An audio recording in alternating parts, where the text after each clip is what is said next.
Assalamualaikum warahmatullahi wabarakatuh. Perkenalkan, nama saya Farawita Wardani dengan NIM 19144109. Di sini saya akan menjelaskan tentang fraktur tulang untuk memenuhi tugas mata kuliah keperawatan medikal bedah 2.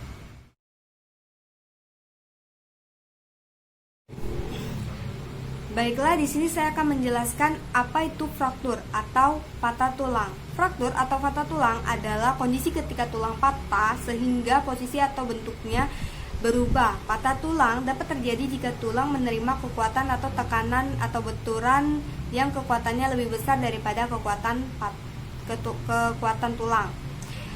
Fraktur terbuka, patah tulang jenis ini menyebabkan tulang menonjol keluar melalui kulit atau luka mengarah ke situs fraktur.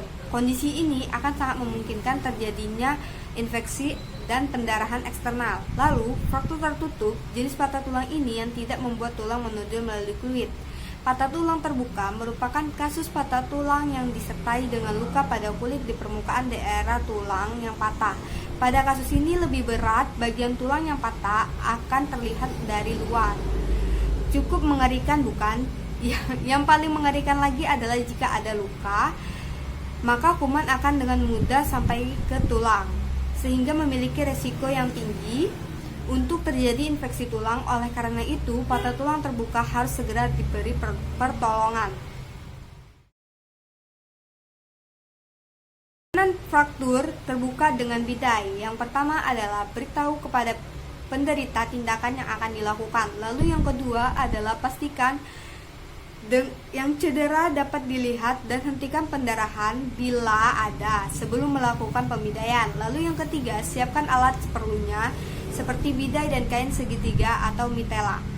Lalu yang keempat, jangan mengubah posisi yang cedera. Yang kelima, jangan memasukkan bagian tulang yang patah. Lalu keenam, bidai harus meliputi 2 sendi dari tulang yang patah. Sebelum dipasang bidai harus diukur terlebih dahulu pada anggota badan penderita yang tidak mengalami patah tulang. Lalu, untuk yang ketujuh, jika ada tulang yang keluar, kalian dapat menggunakan mitela dan membentuknya seperti donat, atau menggunakan benda apapun yang lunak dan memiliki lubang. Lalu, masukkan tulang di dalam lingkaran donat tersebut agar tulang tersenggol, atau sesuaikan lingkaran dengan diameter tulang yang keluar. Lalu yang kedelapan adalah lapisi bidai dengan bahan yang lunak bila memungkinkan. Kesembilan, gunakan beberapa mitela untuk bidai, atau jika di bagian kaki, masukkan mitela melalui celah di bawah lutut dan di bawah pergelangan kaki. Yang ke-10, ikat juga bagian donat tadi yang telah Anda pakai pada tulang yang keluar dengan mitela. Lalu yang ke-11, ikat jangan terlalu keras dan terlalu longgar. Yang ke-12, ikatan harus cukup jumlahnya, dimulai dari sendi yang banyak melakukan gerakan, kemudian sendi atas dari tulang yang patah. Yang ke-13, jangan membidai berlebihan. Jika anggota tubuh penderita yang mengalami patah tulang sudah tidak dapat melakukan gerakan itu, berarti Anda sudah melakukan pembidaian dengan baik. Lalu yang ke-14, bawa penderita ke rumah sakit untuk tindakan lebih lanjut. Penanganan yang kedua yaitu adalah penanganan fraktur tertutup dengan bidai. Fraktur pada sendi lutut atau tempurung lutut, gejala dan tandanya adalah korban tidak mampu meluruskan kakinya dan nyeri pada lutut sangat hebat. Terkadang teraba sangat tempat kosong atau cekungan di tempat tempurung lutut. Jika ada pendarahan di dalam lutut, akan timbul pembengkakan yang terjadi dengan cepat. Tindakan pertolongan yang harus kita lakukan yang pertama adalah balut dengan pembalut, tekan di atas lutut. Lalu yang kedua, pasang bidai di bawah lutut dengan posisi agak dibengkokkan. Kemudian beri bantalan di bawah lutut dan pergelangan kaki. Lalu untuk mengurangi rasa sakit, gunakanlah kompres air atau kompres es yang dingin.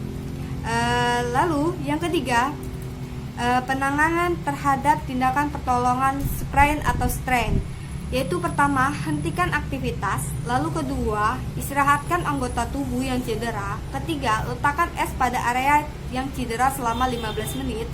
Setiap 2 jam, gunakan handuk di antara kulit dengan es.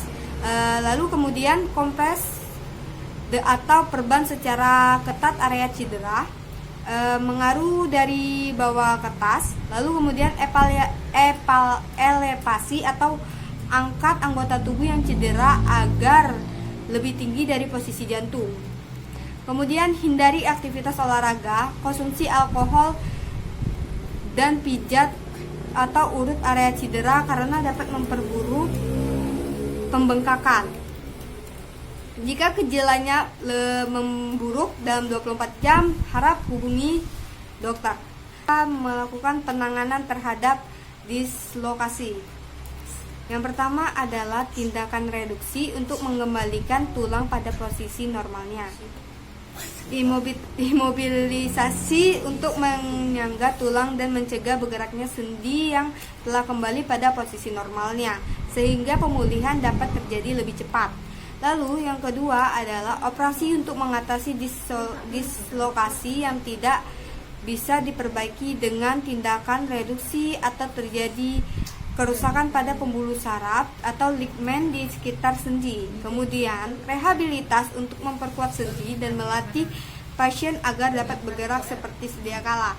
Nah, untuk perawatan mandirinya setelah dislokasi ditangani dokter, ada beberapa perawatan mandiri yang dilakukan di rumah untuk mempercepat proses pemulihan sekaligus meringankan rasa tidak nyaman yang mungkin timbul. Nah, beberapa perawatan untuk diri mandiri yaitu pertama adalah mengompres sendi dengan es atau air hangat selama 15 atau 20 menit beberapa kali sehari.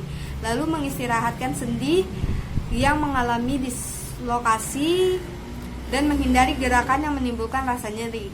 Lalu yang terakhir adalah melatih sendi dengan gerakan-gerakan ringan dilakukan secara perlahan.